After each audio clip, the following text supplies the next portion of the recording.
Hello and welcome everyone. My name is Dan Ingham and I am honored to be your MC today.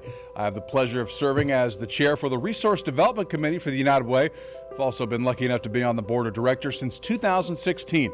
It's been an honor to serve the McLennan County community in this way in such an exciting and unique time in United Way's history. Now, as you know, our United Way has evolved over the past few years, and today it is strategically led and governed by a dedication to community impact and engagement.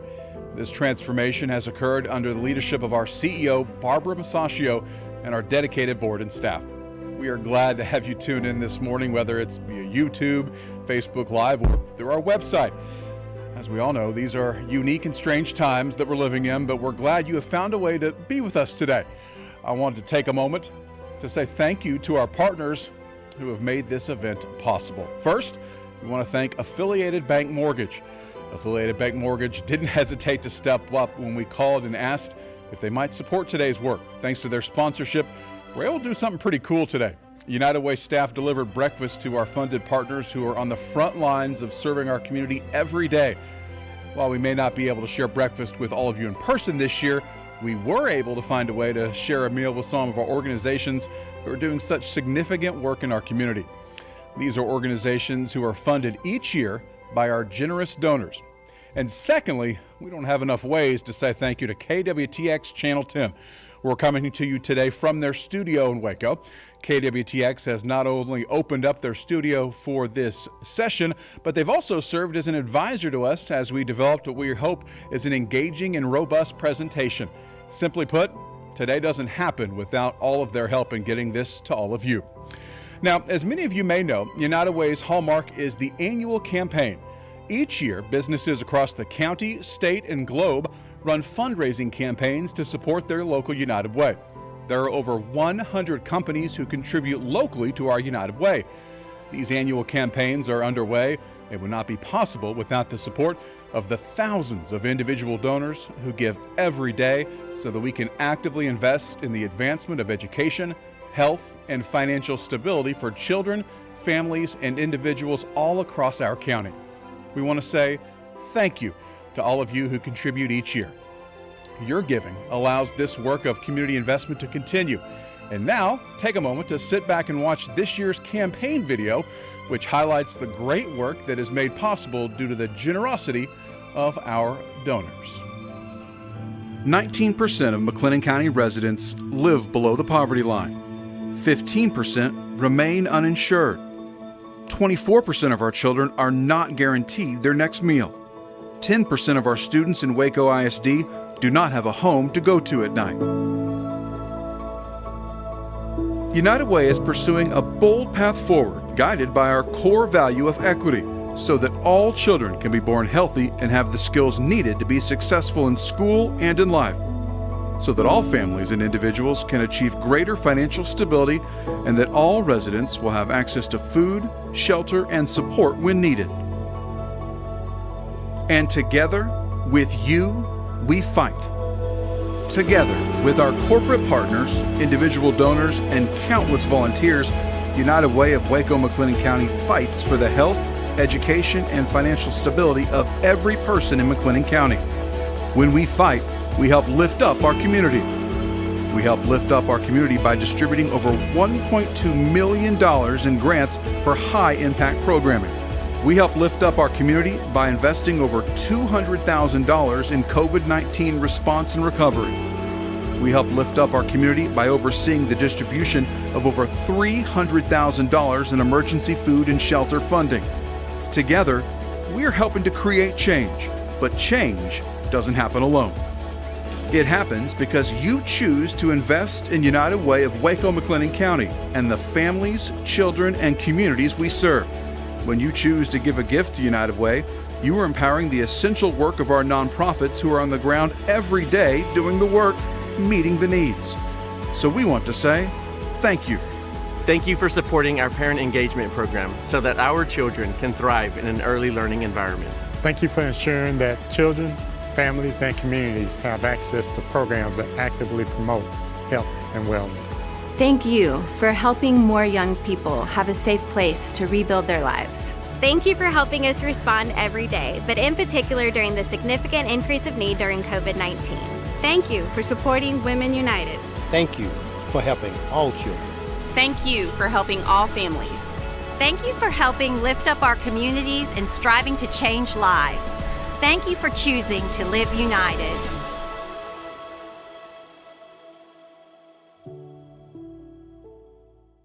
It really is powerful to see how we are working together to meet the community's needs and to hear from the change agents and leaders in our community. Let's now take a moment to talk about our funded partners. First and foremost, thank you for your tireless work and service to this community. Whether it be our partners who were recipients of the COVID Community Response Fund, who responded without hesitation in our community's great time of need, or our annual grant award recipients who work year-round to ensure their clients are better off after having received their services. We thank you for all of your continued dedication to serving area residents and commitment to ensuring excellence in your programming. Now it's my pleasure to introduce you to a very special guest. KJ Wells is a freshman at Midway High School. He's an outstanding student and quite the student athlete, participating in basketball, track, and football. He is also in the select baseball program with Diamond Athletics. Hi, my name is KJ, and I'm a student at Midway ISD. I think Waco is a great place for kids to live and grow, but I believe we can have an even brighter tomorrow if we build bridges of promise for all children today. Today, I am going to read a poem by Will Allen Drumgoole. The poem is titled, The Bridge Builder. An old man going a lone highway came at evening cold and gray to a chasm vast and deep and wide, through which was flowing a sullen tide. The old man crossed in the twilight dim. The sullen stream had no fear for him, but he turned when safe on the other side and built a bridge to span the tide. Old man, said a fellow pilgrim near, you are wasting your strength with building here. Your journey will end with the ending day. You never again will pass this way. You've crossed a chasm deep and wide. Why build this bridge at evening tide? The builder lifted his old gray head. Good friend, in the path I have come, he said, there followed after me today a youth whose feet must pass this way. This chasm that has been as naught to me, to that fair-haired youth may a pitfall be. He too must cross in the twilight dim. Good friend, I am building this bridge for him. So, I'll leave you with one question today. Are you a bridge builder for kids in McLennan County? Thank you so much, KJ. That was terrific.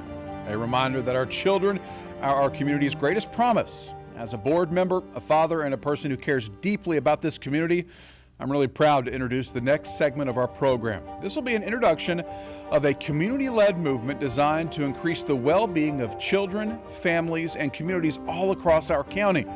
The overall goal of this work is to address the complex and critical task of improving child well-being. We can do that by ensuring a strong network of committed partnerships between residents, nonprofits, businesses, and city and county leaders. We will work collaboratively to support the needs of local families by examining our local programs, services, and policies. Our aim is to deploy child well-being champions from sectors across McLennan County to mobilize, develop innovative strategies, and to strategically invest resources. We must have a collective understanding of the importance of child well-being as a critical indicator of our community's overall health and measure of prosperity. I'll now hand it over to Tiffany Johnson, United Way's Senior Director of Impact and Engagement, who has been overseeing this community work. Thank you, Dan. We're always clear to articulate that while United Way is a facilitator of this child well-being work and drafted the initial plan to get us underway, this is the community's movement. And it will draw upon the wisdom and experience of local families, community stakeholders, and practitioners from various sectors to promote child well-being throughout the county. This work will focus on creating greater opportunity for children ages 0 to 5 and their families. Through this work, we hope to see an increase in healthy babies born to healthy moms that go on to enter school ready to learn. We hope to see families gain access to more high-quality programs and services which truly meet their needs. There are a few core elements to this work. They are research and data collection, community engagement, and collective action. In 2009, Waco Foundation commissioned the McLennan County Child Quality of Life Index Report, which provided baseline data for us to understand how children are faring in this county. Now, over a decade later, we are engaging in research to reveal our county's progress and to identify new indicators to lead us toward measurable change. This work is very unique in that part of this data collection includes engaging communities in conversations to gain insight on their lived experiences. We're hoping to better understand our community's current condition and illuminate areas where we need to make changes to better support children and families. We're coordinating a variety of methods to gain community voice, including a small group, community conversation, and larger virtual group forums, as well as surveying families and interviewing community stakeholders. We're also very excited to engage a community advisory board as a mainstay in this work that will continue to convene to share their perspectives and hold the community accountable to the goals we set for the future. This movement is one that is working to authentically center the vast knowledge of various communities in decision-making, seeking their voices and expertise as catalysts for change that they'd like to see. This work is about really focusing in on communities most affected by inequities in health, education, and income. The data tell us not everyone is faring well in our county. If our goal is to truly support communities, we must lift their voice and allow their agency in development of effective strategies for transformational change.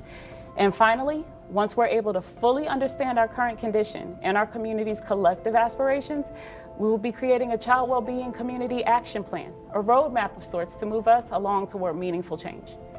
All of this research is currently underway with plans to have a fully developed data report and associated action plan in place in early 2021. Today, you'll get to see a glimpse of what the data reveal about the well-being of children and families thus far. As you can imagine, this effort takes a lot of work, and United Way is not doing this alone. The core partners for this child well-being movement represent a collective of local organizations who have demonstrated their commitment to improving the quality of life for our youngest residents by giving of their time, talent, and resources so that all children can thrive in this county. We thank them for their continued dedication and support. Now I'm thrilled to introduce you to some of our child well-being ambassadors. Our panelists today are members of that core partner team helping to get this important work underway. First, we have Dr. Ileana Newman, faculty physician with the Family Health Center and champion of all things related to the health and well-being of children and families. Next is Deidre Emerson, Deputy City Manager of the City of Waco, and one of our first ambassadors for child well-being. She is dedicated to ensuring all residents, and our youngest ones in particular, have community supports in place so that they can thrive. And finally, Josh Caballero is a community organizer with grassroots community development and a huge proponent for supporting residents' ability to fulfill their aspirations for the community they wish to live in. Welcome, everyone. Thank you so much for being here today. And so I ask you, first of all, thank you for being here. And why did you say yes? Why did you or your organization say yes to being a part of this child well-being movement? There are very few things that are more valuable and that have a bigger impact on the kind of communities we want than child well-being. I think this last year has shown us that some things can be hidden or not paid attention to, but sooner or later they come back up. And there's lots of inequities and unnecessary suffering. And we need to pull together right now and get through this. But the way that we're gonna stop these cycles of poverty and suffering is to invest in our future. And the way you invest in our future is investing in our children. Absolutely, invest in our future. Deidre, why did you say yes? Well, in addition to the things that Dr. Newman just said, when I think about how in wanting to have a sustainable, saying yes means that we are doing the work towards having a vibrant and sustainable and equitable community. There's a lot of work that's already happened before now, but saying yes to this movement ensures that we are doing the work, actively doing the work to promote that sustainability, that vibrancy. And we want everyone to be able to experience the renaissance that our community has gone through, including our youngest residents, which is our children. I love that. We're going through a renaissance right now. Josh, why did you say yes? Yeah, so personally for me, I'm a father of a 4-year-old, and so child well-being is important because I want her to be successful and do well in life in every aspect that could encompass, right? But professionally, I'm a community organizer, and so for me, for our communities to really thrive, it means that individuals have to be set up to thrive themselves. And so I think that that means that there are parents like me all across our community who may not know the language of child well-being, but it's vitally important to them as well, and they care about that. Dr. Newman, the child well-being movement seeks to address inequities across our community, and in particular for children ages 0 to 5. Let's start from the beginning at 0 when mom is pregnant. We know not all women are accessing prenatal care, and in some cases this may lead to poor birth outcomes for little ones. In fact, African American babies are almost twice as likely to be born at low birth weight in our county as compared to white and Hispanic babies. Locally, we aren't seeing as many women of color access regular prenatal care. We tend to think that this is due to personal choice, but really, let's dig a little deeper into this. Why is this, and what are some systemic barriers that may be at play? This is such an important and big question, and I think one of the first places to start is to understand that all women want the best for their children. This is multifactorial. Part of it is women in certain communities do have less access, both to finding doctors. Access is one of them. Taking time off from work, working in places that if you are not working, you're not getting paid, and you may have other children at home. You need to think about being able to put food on the table, and that may mean not going into your prenatal care appointments. Even for women who can present for care, there's some barriers there, especially for women of color.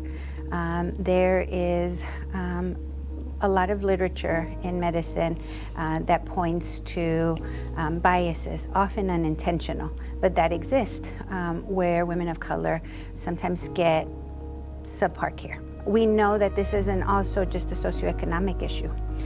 We know that Black and brown women, even of higher educational attainment, good resources, who are following all our recommendations and seeking prenatal care and doing their vitamins and doing everything else we recommend, continue to have worse outcomes than white women. And that's an area we're still looking at, but we're especially this year, I think it has been harder to deny that racism is a healthcare concern, that affects healthcare outcomes, and the microtrauma and aggression that women suffer, it affects their pregnancy and the well-being of their children.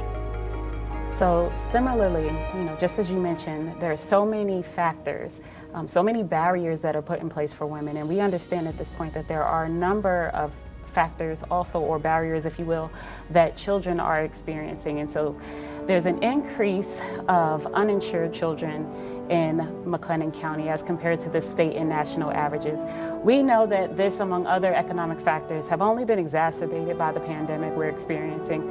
While current data measures pre-COVID, the number of uninsured children is likely considerably higher in 2020 as families have lost their jobs and employer-sponsored insurance. It's likely that we will continue to see these numbers climb. How does lack of insurance impact child well-being, and why is that a problem for the community overall, the community as a whole? Obviously, as we had mentioned before, financial stressors is a barrier to care, and having families lose insurance and worry about the cost of a doctor's visit, which can be run as high as $150 for a family, that's a significant part of their income, then they are willing to forego care. But it's not only, but again, the financial aspect of it and the lack of insurance is going to impact us. And I think that we're going to see echoes of this pandemic and its effects on childhood well-being for a long time to come. But there have been other barriers. For example, immigrant women, even if they're in the process of setting up immigration status, there has been a lot of things put out that make them fearful to seek care because they think that that's going to impact legal things that they have in process. And so both for all our children in our community, but significantly for immigrant children and immigrant families, there have been other barriers that have caused them not to seek the care that they need. to take longer when their children are sick, to take them to the hospital if they need to leave emergency rooms prior to finishing care because they're concerned about costs. And so we know of lots of cases of families that have become bankrupt when they could not pay medical bills. And so this is a real fear for families, and it interferes with their ability to care for their children. And again, we know preventive care, if what we do now is going to impact much more the cost of care, not only financial but emotional, physical. Much harder to take care of a diabetic once they've had renal failure and need to be on dialysis and have had a heart attack than to invest in our children and making sure they get the preventive care that they need now so that they don't turn into that 45-year-old who needs insulin and dialysis and is in the hospital every other day with some complication or infection of their diabetes. Absolutely. So preventative care is extremely important, and we know that that's the case even with children. Starting very early is very important. Thank you, Dr. Newman. Deidre, we know that in order for children to thrive, they must be well supported by a family that is able to meet its needs. Our most recent available data show considerable disparities in income by race in our county. Overall, in McLennan County, there have been changes in median household income, but most of the increases have been seen among white residents. Communities of color have not seen equal increases. In fact, the income gap across races is getting larger, not smaller. So Deidre, why should this sound the alarm for us all? Well, it should sound the alarm for us all because we know that not everyone starts from the same starting point. We know that the starting point of the last generation is the starting point for the next. And so when we don't see those gains happening in the incomes for communities of color, that means that we are likely to repeat the same income and wealth gaps that we've continually seen. Those same gaps lead to a number of other issues within our community. So we spend our time focusing on the health of families, the mental health of families. We spend our time and our finances focusing on things that we shouldn't have to because individuals and families are not in a position to take care of themselves. And so which leads to a number of other things. I mean, we want to be a thriving community. And so we've seen so many big things happening. We've had big announcements made in our community as late as Friday. And so when we're having those things happen, we want to make sure that we have things in place so that families can take part and have those gains in their income, because when they do, they're setting the foundations for their children. And when the foundation is set for the children, then the children win too. Absolutely, and that's what we're about, wanting our children to win in this lifetime, in this generation. So, Deidre, as the Deputy City Manager, you oversee several departments which provide services for the city of Waco. And so you know all too well the issues that plague our residents locally. In our recent survey of over 350 parents, we found that having a social support network, affordable housing, and available employment opportunities were among the top 3 matters affecting a family's well-being. As one of the city's largest employers, why is this important? Why is this important to your current and future workforce? Well, it's important because, when I think about this question and I think about the vision of our city organization, we want our own employees to be in a place where they're thriving and that we're all moving forward together. And in order to thrive and succeed, those factors have to be in place. There has to be quality, affordable housing. There has to be good jobs out there. Economics has to be straight. And then that strong social support network, and having that sense of belonging, that is what makes people feel like they belong, is when they have that strong social network in place. And so when those 3 factors are met, for not only our current workforce, but the workforce to come, we attract other individuals to our community, which is what we want to do. We're thriving. We want to share that, but we also want to make sure that what we share, people are and have the desire to stay, and that we can sustain it. And so it's important, again, when it comes to the child well-being, that foundation is there, because we want to make sure that it's supported so that there is thriving. That's one of the things that people won't come if there's not a place for their child to thrive. Absolutely. Absolutely. Our children and our families first, and then we seek great employment. Earlier, we shared the movement's central focus is to center the voices of traditionally marginalized communities in the work to uncover and address local inequities, which lead to decreased well-being for children and families in McLennan County. Josh, we've seen some very inspiring efforts spring forth from local residents to benefit their communities. Yet, at some point, it still becomes incumbent upon us as local business leaders, providers, and community-based organizations to work harder to meet the true needs of the community, as they see it, the needs as they see it. In our surveying, we've received feedback on how COVID-19 has impacted families in our county. Historically, we've left those most burdened by societal inequities out of the decision-making process. During these unprecedented times, how can we reverse traditional strategies so that we can bring everyone to the table, so that we are fully inclusive? Yeah, that's a great question. And if I'm honest, Tiffany, one of the things that excites me most about this movement is that there's been an intentional effort placed upon making sure that community voice is centered and that there's a focus on that. And so I think about some of the things that you mentioned earlier, right? There are opportunities for community conversations, virtual town halls that can take place. And those are important things, I think, as we think about the community advisory board that's being set up and how community members can have an active role in this entire process. Because if we think about it, yes, we have data points that we can turn to, that we know strategies that we think will work, but people who are really dealing with this on a day-to-day basis have a level of expertise on the experience itself. And so that voice is especially important now to think about this. And I think as we think about how do we expand the table, yes, all of those options I think need to be a part of that process, but it's important for us to also think and consider about what are the tables that community members are setting up themselves, and how do we then be present at those tables and a part of those conversations that happen across dinner tables all throughout our city, right? And how do we become aware of those things? We see that so many of this is interconnected with so many different aspects. Well-being is a holistic approach. And so we need to be thinking about what are families talking about in our city right now? What's important to them, and how do we begin to engage in that process well? You know, I love what you said right there, Josh, that we almost think of it as one table. There's not one table. There are many tables across the community, and we all need to be a part of those conversations. We all need to be having these conversations at all of these tables. So now let's talk a little bit more practically about the approach. Population estimates show a great increase in the number of Hispanic children under the age of 6 over the coming years. What can and should we do to adequately plan for these families, for Hispanic families in our county?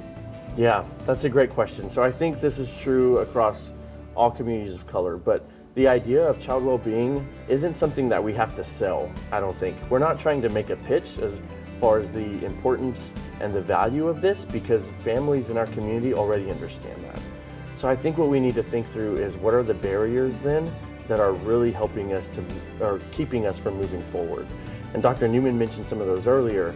I think if you think specifically about the Hispanic community here in Waco, often we know that language barriers exist, and we need to make sure that we're putting every effort that we can to try to address that and make sure that things are in multiple language, that we are providing interpretation, translation, those sorts of things. But beyond that, I think recognizing the unique challenges that the immigrant community faces in our community.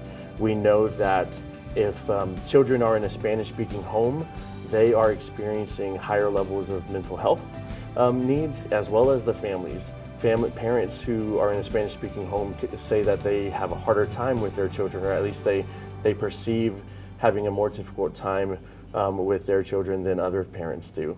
And so those are important things that we have to think about. How are we helping our Hispanic community really look at that then differently, and really engage well with their children and have this conversation as a whole? So we know that, as you just mentioned, there are a lot of unique needs for unique communities across our county. And so if we're getting out there and we're having these conversations, understanding exactly what those unique needs are, we can speak better to where we need to go as a community. I think so, and I think the best way that we do that, Tiffany, is exactly what we were talking about earlier, right? It's one thing for me to say what some of those needs are, but that's not my day-to-day experience. And so again, going back to the conversation we were having earlier about who's actually in the table, who is being a part of the decision-making process. We know what some of the issues are in our community. We are aware of that, but really community-driven concerns or community concerns have to be solved with community solutions, and that means residents at the table.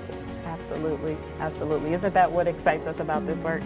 So I asked you all in the beginning, why did you say yes? And you all let us know that you're in it, and you told us why you're committed to this work. My question to you now is, why should the community as a whole, why should they say yes to child well-being? Why is this important for county residents, for all of us? Well, one of my favorite quotes, and I have a passion for children, is by Frederick Douglass, and it says it's easier to build strong children than to repair broken men. And so the benefit for us all in this community is this is a movement, which means it is all of us. It's making the investments that we should in supporting in the movement of child well-being forward. So that's looking at investments into public transportation, public health, economics. It's looking into all of those things and making those investments that are going to help build and strengthen the child so they are whole in this community, so that they are thriving and successful. Thank you, Deidre. Dr. Newman. Before I answer your question, would it be okay if I said a little bit more about the other question you asked about Hispanic community in general, their needs? Certainly. I think one of the things because I think that this does come back to your question, one of the things that's important is that even though one of the ways that we can help those families succeed is by helping to address some of their barriers. I think the flip side of that is also important in recognizing that they have a lot of strengths. Latino communities in general are very child-focused, very family-focused, and they are under tremendous stress right now. But they have an enormous inner strength and an enormous love and capacity and community. And it's actually as they continue to stay in the United States that some of their strengths get stripped away and that their health outcomes actually worsen. Immigrants initially, especially, and we can see that in prenatal care, when immigrant women first get here, their birth outcomes are actually good. Mm-hmm. And it's when they've been here for a while and they've started to assimilate that they lose some of the strengths that they come with, and we don't provide the supports to continue to support them, and that's when their health outcomes come down. So it's not only about their barriers, but it's also about their strengths and about celebrating our diversity. Absolutely. And celebrating the strength that can actually come out and bless the rest of the community around them. That's right, because when one section of our population does great, we all do better. Exactly. We all do better. Exactly. Thank you so much. Yeah, which is the reason that we all need to care about this. In medicine, the other way that we know we're successful, we work really hard on teams, and the better a team is during an emergency situation, the more likely the patient is to survive. And we count on the nurse and the respiratory therapist and the phlebotomist. And it's the same in our communities. We count on all of us to make sure that we survive and that we thrive and that we do better. And that's why they should all say yes. Everyone should be saying yes to child well-being. So, Josh. Yeah, so I think, this has been said already, but I'll echo kind of what has been mentioned in that. We know that child well-being, there's so many different intersections that take place here, not only in what does well-being actually mean, but also how it impacts us. And so there's an old African proverb that I really love that says, I am because we are, and we are because I am. And so to me, that's exactly what this means, right? Is that we are all actually better off as a community when we're all doing better. That's right. When we're all better off. And so thinking through that interconnection as well is important. That's right. Well, thank you so much for all of your insights and your great information. We know that we have a ways to go as a community, but as you all have said, we can do this well and we can do it well together. Thank you so much. And with that, we'll turn it back over to Dan. Thank you, Tiffany and panelists. We've learned so much from you today. You've given us a lot to think about as we continue to make McLennan County the best county out there for kids and families. It's now my honor and privilege to introduce United Way's Chief Executive Officer, Barbara Masaccio. She joined the United Way in 2017, and since then has been a transformational leader in her 4 years with us. Under Barbara's tenure, this United Way has undergone a robust strategic planning process, which has led to a new grant model, which is truly the heart of who we are. Thanks in large part to Barbara's leadership, we are truly an organization that is committed to community will, community need, and community investment. Barbara? Thank you, Dan, and good morning, everyone. As you heard from our panel this morning, the methodology and the momentum to launch this child well-being movement is grounded in both the art and science of effective research, collaboration, and community engagement. This work will illuminate the issues facing our children, their families, and our communities. But equally important, it will set in motion impact and results. The movement will inform the strategies of our United Way as we build our next generation strategic plan and commit to connecting those strategies with informed philanthropy. This work is grounded in social justice, equity, inclusion, and access for our greatest hope for the future, our children. As a young girl in the 60s, I formed my view of social justice, and like so many of us, I thought I could change the world. But as I progressed in life and my career, what became clear to me was that to be a true agent for change, I needed to narrow my focus and direct my efforts to how I could help change one life, one segment of the population, or one community. Unfortunately, what we say a lot these days is that we're living in a truly unprecedented time. What we're seeing unfold on the national stage as we live through COVID and political and civil unrest has put a spotlight on what are truly deeply embedded and systemic issues that have created significant disparities in our country. I think we all know there's no simple or short-term fix. One vaccine or one election will not create the change that we need.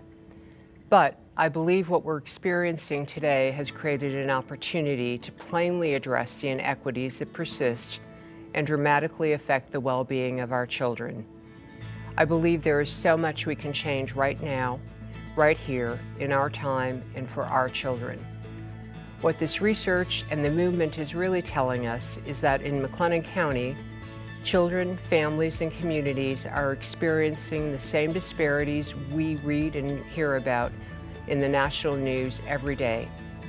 Our data tells the story of children living in poverty, poor outcomes in maternal and child health, and the accelerating pace that families are falling into poverty. But for just a moment, I'd like to focus on the aspirational and the visionary aspects of this work. I can't take credit for what I'm about to share with you. It's not my original thought, but in its simplicity, it is profound, and it is the opportunity I see in front of us. Among the tribes in Africa, no tribe is considered to have warriors more fearsome or more intelligent than the Maasai. A traditional greeting that passes between Maasai warriors can be translated to and how are the children? So this would tell us that the Maasai assess their strength as a community by viewing everything through this lens. If the children are well, then they're well. Their community is strong and their tribe is thriving. The opportunity I see for our community is to write the next chapter in our history, to shape what we will be remembered for. It's totally within our power to commit to achieving our greatest legacy, the world we help create for our children. So let's commit together to directing significant social and financial capital to assure our children and their families are the last generation whose outcome in life is determined by the zip code they were born in or the color of their skin. What change could we create if we looked at all of our efforts through the lens of child well-being? And the primary question we asked is, are the children well? What if the commitment we made today was that our efforts will be directed specifically and tenaciously toward reducing inequities across the systems that impact child well-being, maternal and child health, education, housing, and economic stability? What if the primary outcome we committed to and held ourselves accountable to is that the answer to that question would consistently be, all our children are well? So today is somewhat bittersweet, as I can so clearly see the future this work will help us create. But it will also be the last time I'll be speaking to you in my role as a CEO for Our United Way. I've announced to my board and my staff that I'll be retiring effective March 31st of 2021. So this child well-being work and the solid future we built for Your United Way will be a significant part of my legacy. As I prepare to step back from this work, here's what I know about today's United Way, and here's what I'm asking of each of you.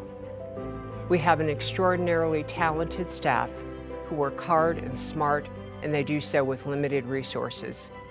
We have a board who is dedicated to the operational and governing integrity of this organization and achieving our strategic goals. We're 100% clear that every dollar we raise is not our dollar, it's yours. And we take the investment of your dollars very seriously. So when our community needs us, we're there, from annual grant making to COVID-19 response to child well-being. Because of our dedicated and focused staff and board, today's United Way is an essential part of and partner with this community. Our work has been greatly empowered by the support and partnership of the Waco, Rappaport, and Cooper Foundations, every donor who chooses to support United Way, and each of you. This work will continue to move forward because of this board and the staff and our committed partners. Of that, I'm confident.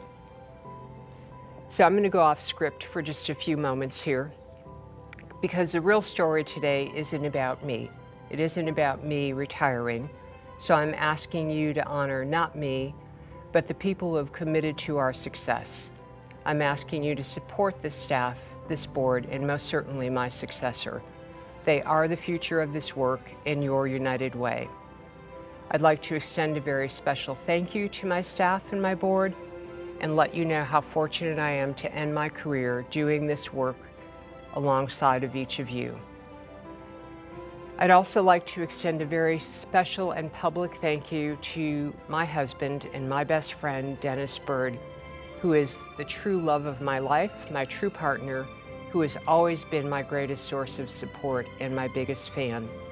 And to my beautiful children, Shannon, Brian, Angela, Deanna, I love you all. I worked so hard to make you proud, and I hope I've done that as you have done for me. So as I close my comments today, I'm asking you to honor the truly amazing work we have done and the results we're achieving by making a contribution to the United Way a significant priority today and every day. It's now my distinct honor to introduce our board chair, Andrew Pick, a man that I greatly admire, respect, and love, and he'll close out our program today. Thank you all. Thank you, Waco-McLennan County. Thank you, Barbara, and good morning. Our United Way has accomplished a great deal under the 4 years of Barbara's outstanding leadership, without which we would not have undergone the transformation to a modern United Way. We now have the robust foundation that is needed to launch the child wellbeing movement we shared today. As we look to the future, we remain steadfast in our mission, vision, and values, and are excited about the next strategic evolution. I could affirm to you that the United Way Board of Directors are a highly engaged and active group of community leaders who are very conscious of our responsibility to govern the organization for future generations. When we modernized our United Way in 2018, we established measures across all pillars with specific deliverables and regular verification of progress. We have the same expectations of ourselves as we do of those organizations that we fund. We capture data, we measure progress, we learn, and we adjust our plans. This governance process is well established and will continue through our second strategic plan development and beyond. As we move into the transitional period of recruiting, selecting, and onboarding a new leader for our organization, we are very well positioned for continuity of leadership with the current board and staff. We've been fortunate to witness Barbara define what it takes to be a highly effective CEO for our United Way, giving us clarity on many essential attributes for the role. The board is well organized to oversee the search for our new leader, with a developed approach and an activated search committee. We understand the importance of making the right selection and are currently determining the key skill sets needed for the next phase of our journey. As you have seen this morning, the work of our United Way is far from done. We have a roadmap for engaging the community, developing strategies and supporting change to deliver an equitable, bright future for all our children and their families. We appreciate your commitment to our United Way and thank you for dedicating time to our 4th annual community breakfast. We hope you're as excited as we are about the future ahead. Thank you for joining us.